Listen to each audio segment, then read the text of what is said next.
کہ اگر وہ صرف ایک پوائنٹ سولو کر لیا جائے تو یہ لڑائی جھگڑے یا آپس کے اختلافات ختم ہو سکتے ہیں پوری طرح، یا ایسا کوئی پوائنٹ نہیں لگا؟ تو آپ اپنی جانکاری دیں، شکریہ۔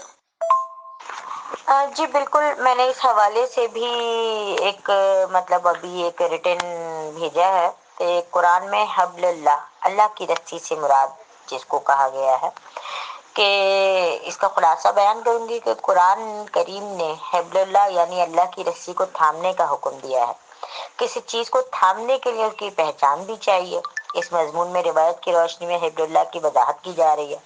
اب سورہ آل عمران کی جو آیت ہے 103 میں ارشاد الہی ہے، جو قرآن کی آیت مطلب ہر ایک کو ہی پتہ ہے، مطلب جتنے بھی مذاہب ہیں سب میں کامن ہے، واعتصموا بحبل اللہ جمیعا ولا تفرقوا۔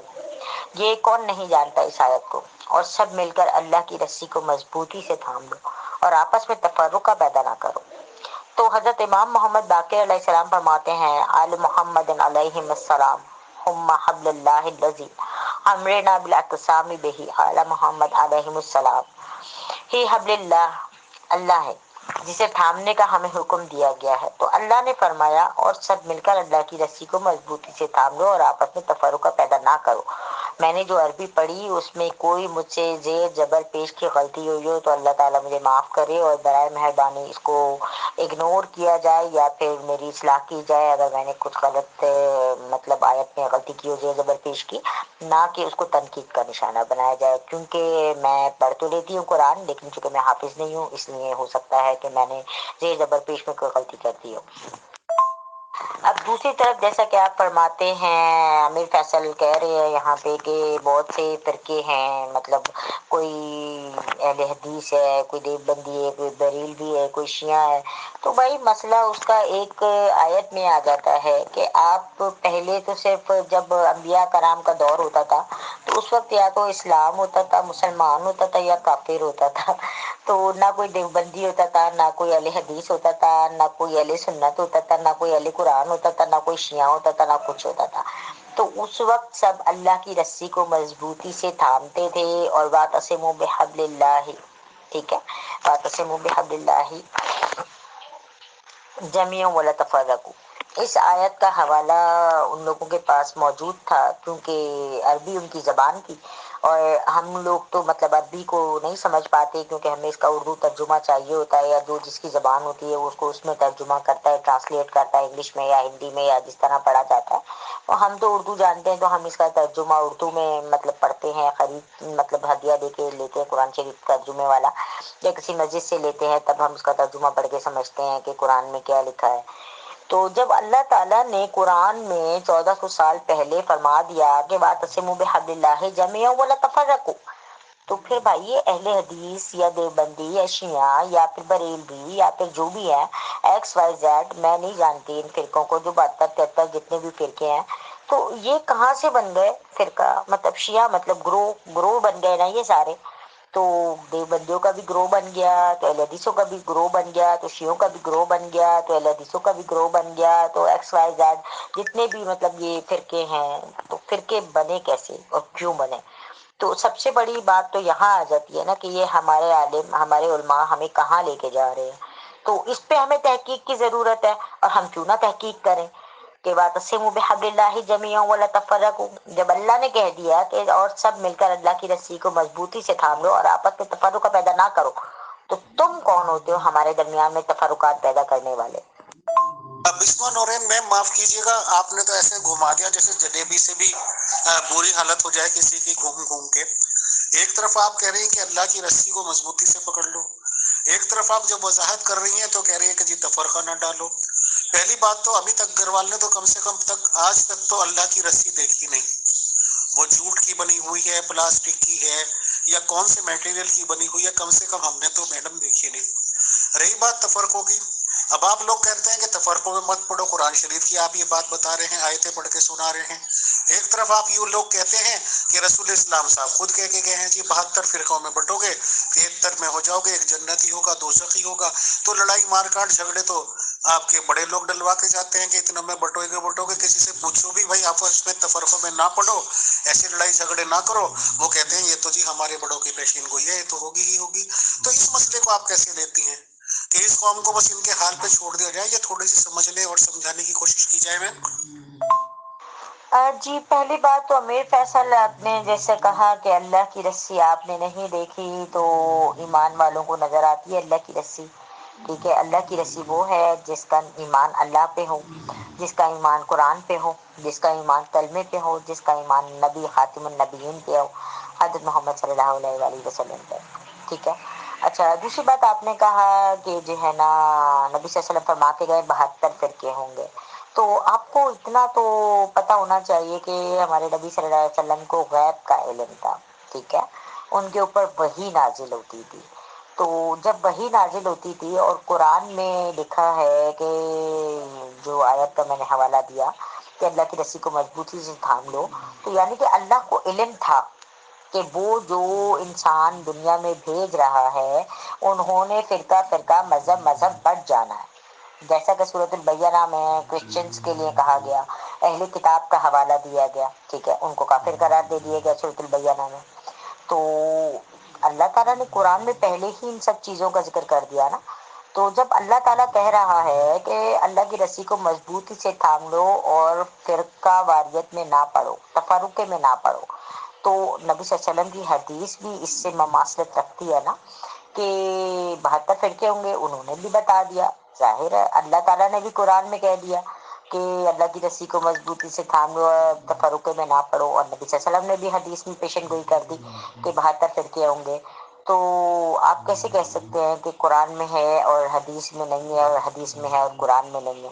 تو آپ ذرا ان دونوں باتوں پہ غور کریں کہ اللہ تعالیٰ نے کہا تفرقے میں نہ پڑو، اللہ کی رسی کو مضبوطی سے تھام لو، یعنی کہ اللہ تعالیٰ نے پہلے ہی قرآن میں فرما دیا وحی کے ذریعے نبی صلی اللہ علیہ وسلم کو کہ یہ لوگ فرقہ واریت میں پڑ جائیں گے، تفرقے بنا لیں گے، فرقے بن جائیں گے. ٹھیک ہے، اسی پہ نبی صلی اللہ علیہ وسلم نے بھی پیشن گوئی کی کہ 72 فرقے ہوں گے. اس کو چھٹلایا تو نہیں جا سکتا. بسما نورین میں پیشین گوئی ہوئی بھی ہو، کسی نے یہ کیا، کسی نے وہ کیا، کسی نے رسی دکھائی کہ رسی پکڑ لو، یہ کر لو، وہ کر لو. بٹ ہم تو یہ دیکھتے ہیں کہ جو بھی مسلمان لوگ ہیں، چاہے وہ سلجھے ہوئے ہیں، چاہے وہ پڑھے لکھے کہلاتے ہیں، کم علم لوگوں کی تو چلو بات ہی کیا کرنی، کہ ایک طرف تو وہ یہ کہتے ہیں کہ رسول اسلام صاحب وہی بات کہتے ہیں کہ جو کہ اللہ تعالیٰ کی طرف سے ان کو حکم ہوتا ہے یا اللہ تعالیٰ کی وہی ان کو ملتی ہے. ایک طرف وہ یہ کہتے ہیں کہ پریکٹیکلی حضور محمد صلی اللہ علیہ وسلم وہی اقدام اٹھاتے ہیں جو کہ اللہ ان سے اٹھواتا ہے، اور ان کے کسی بھی اٹھائے ہوئے قدم کو یا اقدام کو بڑی گہرائی سے دیکھنا چاہیے اور اس کو فالو کرنا چاہیے. تو آپ کا کیا نظریہ یا عقیدہ ہے اس ریگارڈنگ، بتائیں. شکریہ. جی بالکل، اللہ تعالیٰ نے پریکٹیکلی نبی صلی اللہ علیہ وسلم کو وہ سب چیزیں کروائیں جو ہمیں مطلب جو ہے نا مسلمانوں کو کرنی چاہیے، یعنی کہ سنت ادا جو ہم کرتے نہیں ہیں، اور کچھ کرتے بھی ہیں، کچھ نہیں کرتے، کچھ جانتے ہی نہیں ہیں کہ سنت کے کیا کیا طریقے ہیں. جیسے کہ نبی صلی اللہ علیہ وسلم نے طریقے سکھائے ہمیں سنت کے، مطلب سنتی جو طریقے ہیں ان کے، نبی صلی اللہ علیہ وسلم کے. جیسے مسواک کرنا سنت ہے، اللہ تعالیٰ نے انہیں مطلب جو ہے نا ہمیں جو ہدایت دی، تو انہوں نے ہمیں دانت صاف کرنے کا طریقہ بتایا. صفائی نصف ایمان ہے. ٹھیک ہے، انہوں نے ہمیں بتایا. تو مطلب صاف لباس پہننا، نہانا، نہانے کے طریقے اور وضو کے طریقے، نماز پڑھنے کے طریقے، تو یہ سب طریقے اللہ تعالیٰ نے عملی طور پہ نبی صلی اللہ علیہ وسلم کے ذریعے ہمیں مطلب سکھائے نا، ہم تک پہنچائے. تو انہوں نے ہم تک پہنچائے. تو ظاہر ہے میرا نظریہ تو بالکل یہی ہے کہ اللہ تعالیٰ نے ہر وہ طریقہ نبی صلی اللہ علیہ وسلم کو ایک مطلب جو ہے نا مکمل دین کے ساتھ بھیجا کہ وہ مکمل دین کامل ایمان کے ساتھ اس دنیا میں آئے، اور دنیا بنائی ان کے لیے گئی، کیونکہ جب اللہ تعالیٰ نے آدم کو دنیا میں بھیجا تو لوگ بٹ گئے نا مختلف مذاہب میں. اس کے بعد جب انسان نمودار ہونا شروع ہوئے تو کسی نے ہندو بن گئے، اور کوئی جو ہے نا کرسچن بن گئے، کسی نے یہودیت اپنا لی، کوئی کچھ بن گیا، کوئی کچھ بن گیا، کوئی بدھ مت بن گیا. تو اس طرح نبی صلی اللہ علیہ وسلم کو مطلب جو نا خاتم النبیین، آخری نبی، آخر الزماں مطلب نبی بنا کے بھیجا گیا تاکہ وہ اپنی طریقہ عمل سے اسلام کو پھیلائیں. اور الحمدللہ انہوں نے اسلام کو پھیلایا، اور اسلام کو آج تک کوئی مٹا نہیں سکا. ہاں کوششیں بہت کی جا رہی ہیں، لیکن آخر میں غالب اسلام نے ہی آنا ہے. چلیے اب اس اس میں میرے خیال سے الٹیمیٹ کوشچن پہ آ جاتے ہیں، اور امیت اگروال جیسے لوگ جنہیں مذہب اسلام کا کچھ نہیں پتا، بٹ اگر انہیں انٹرسٹ ہوتا ہے پھر وہ پوری طرح سے تحقیقات کرنے کی کوشش کرتے ہیں۔ مذہب اسلام کو سمجھنے اور سیکھنے کے بعد، کلمہ سیکھنے اور سمجھنے کے بعد، علی صاحب تک تحقیق آتی ہے۔ وہاں تک آنے کے بعد اور رسول اسلام صاحب کا کھلے عام ایک اونچی جگہ پہ یا مخصوص جگہ پہ کھڑے ہونا، اپنے ہاتھ بلند کرنا، اپنے ہاتھوں میں ہاتھ لینا علی صاحب کے، اور یہ بولنا، مجھے ورڈز وہ صحیح نہیں آتے، من کنتو مولا وحاضل، جو بھی ہے مطلب جس کا میں مولا ہوں اس کے علی مولا ہیں۔ اس اسٹیٹمنٹ کے علاوہ کوئی بھی ثبوت، کوئی سفارش اوتھینٹک طریقے سے نہیں ملتی، نہ اللہ کی طرف سے نہ حضور محمد صلی اللہ علیہ وسلم کی طرف سے، کہ کوئی واضح حکم دے دیا گیا ہو کہ خلافت قائم ہونی ہے، اور اگر خلافت قائم ہونی بھی ہے تو خلیفہ بننا کس کو ہے۔ ایسی میں ایبسنس دیکھتا ہوں، نہ مجھے قرآن شریف میں کوئی بات ملی، نہ احادیث میں کوئی بات ملی۔ اگر ملتی ہے تو صرف ایسی چیز ملی جس پہ مسلمانوں کے کسی بھی ایک بھی فرقے کا اختلاف نہیں ہے۔ تمام کے تمام فرقے، وہ 72 ہیں، وہ 73 ہیں، وہ 74 ہیں، اس حدیث کا انکار نہیں کرتے کہ جس کا میں مولا اس کے علی مولا۔ تو جس کا میں مولا کہا، رسول اسلام صاحب نے اس کا علی کو مولا بتایا، اور جن لوگوں نے اس کا انکار کر دیا وہ باطل پہ ہیں۔ امیت اگروال کی تحقیق کے حساب سے وہی لوگ باطل پہ ہیں جنہوں نے انکار کیا، اور وہیں سے اختلافات شروع ہوئے، چیئرمین شپ کے، دھکا دھڑی کے، غنڈہ گردی کے، یا یہ کہ دکانداریوں کے، کہ کرسیوں کے چکر میں تلواریں چلی۔ آپ کیا کہتی ہیں؟ یہ ہمارا لاسٹ تجزیہ۔ جی بالکل، آپ نے اچھا کوشچن کیا۔ تو یہ جو آیت ہے، جو حدیث ہے، حضور صلی اللہ علیہ وسلم نے فرمایا کھڑے ہو کے، ہاتھ میں ہاتھ لے کے، علی رضی اللہ تعالیٰ عنہ کا، کہ جس کا میں مولا اس کا علی مولا، تو آئی ڈونٹ نو، لیکن کیونکہ میں اتنا علم نہیں رکھتی، لیکن سننے میں مجھے بھی یہ سب چیزیں آئی ہوئی ہے، پتہ مجھے بھی ہے، اس حوالے سے تھوڑا بہت جانکاری رکھنے کی کوشش کر رہی ہوں میں، اب اس پہ تحقیق میں کروں گی۔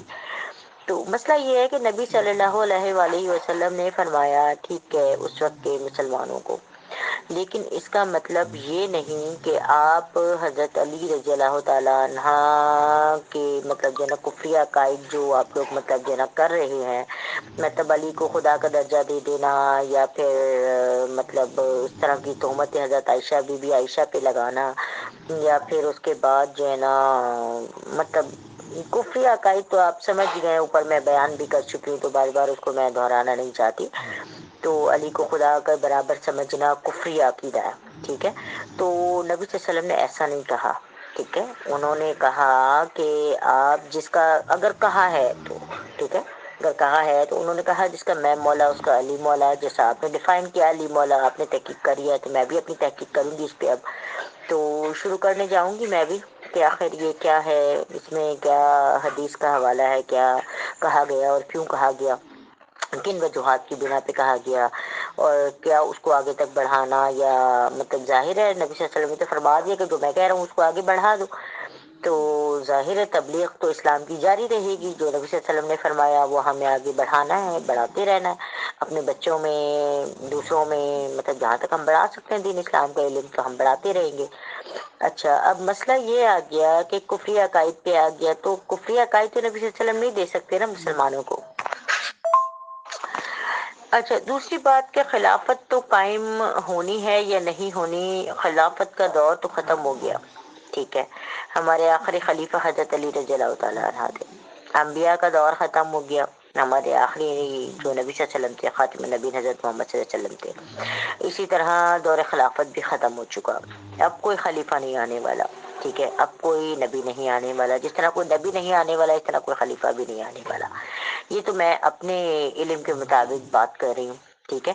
اور ظاہر ہے خلافت کیا تھی، جب خلافت ہوا کرتی تھی تو ظاہر ہے جب علی رضی اللہ تعالیٰ عنہ کو کچھ لوگوں نے مطلب کہا کہ وہ جو ہے نا مطلب اس طرح سے بنا لیں گروہ اپنا، مطلب شیعہ وغیرہ کا ٹائپ کا ایک گروہ الگ بنا لیں، کیونکہ شیعہ کا جو عربی مفہوم مطلب شیعہ ہے تو اس کا جو ہے نا اردو میں اگر ہم موازنہ کرتے ہیں تو گروہ ہی نکلتا ہے ایک شکل میں، تو جب انہوں نے علی رضی اللہ تعالیٰ سے فرمایا کہ جناب ایک کوئی گروہ اپنا الگ بنا لے، تو جب حضرت علی نے انکار کیا تو ان کو قتل کر دیا گیا، شہید کر دیا گیا، حضرت علی کو بھی شہید کیا گیا، ٹھیک ہے نا.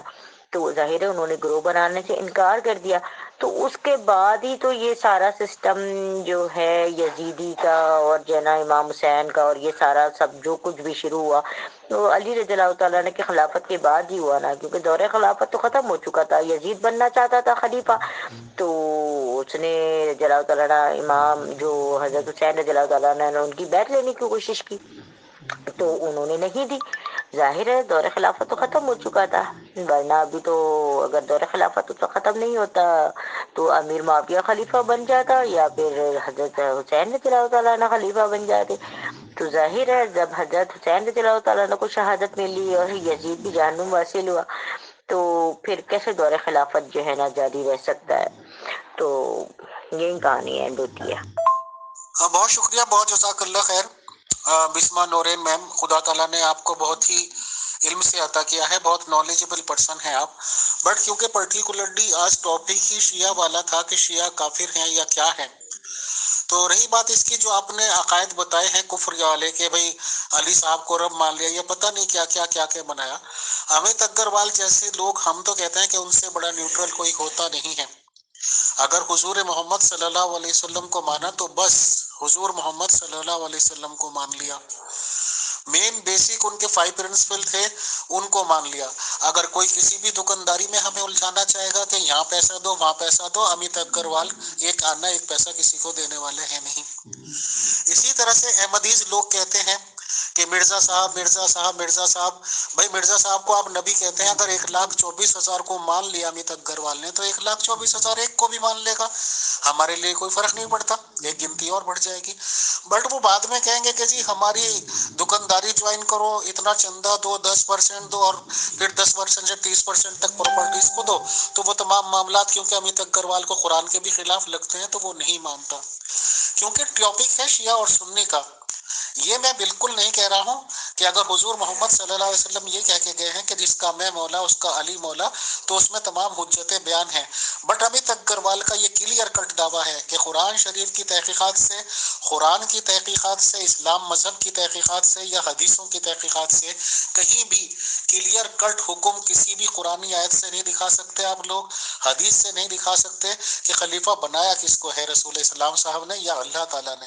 اللہ نے خلیفہ نہیں بنایا، ان میں سے جتنے بھی بنے ہیں رسول نے کسی کو خلیفہ نہیں بنایا. تو کلیئر کٹ آتھینٹک چیز صرف وہی آ رہی ہے کہ جس کا میں مولا اس کا مولا. اور آپ مسلمانوں کے پاس نہ تو 1500 سال میں کوئی اور آپشن ہوا اس کے علاوہ ماننے کا، اس پہ متحد ہو جانے کا، اکٹھے ہو جانے کا، نہ ہی جب تک قیامت اگر ہوگی اس سے پہلے کوئی ہوگا. بہرحال ہم تو امیت اگروال کی حیثیت سے یہی دعا کریں گے کہ آپ لوگ ایک ہو جائیں، لیکن ہمیں معلوم ہے کہ آپ لوگ اگر ایک ہو گئے تو پھر دنیا کا کیا ہوگا. تو آپ تشریف لائیں، اور میری خواہش رہے گی جو بھی آپ نے ٹاپکس میں بتائے، یزید والا، معاویہ والے، جو بھی ہیں، انشاءاللہ مجھے بہت خوشی ہوگی کہ آپ ایک ایک ٹاپک کر کے ایک کبھی ڈسکس کریں تاکہ لوگوں کو بھی فائدہ ہو اور سب لوگوں کو اصلیت پتہ چلے. آپ کا شکریہ، بہت جزاک اللہ. السلام علیکم ورحمۃ اللہ to you Bisma ma'am and to all dear group members of pure discussion group.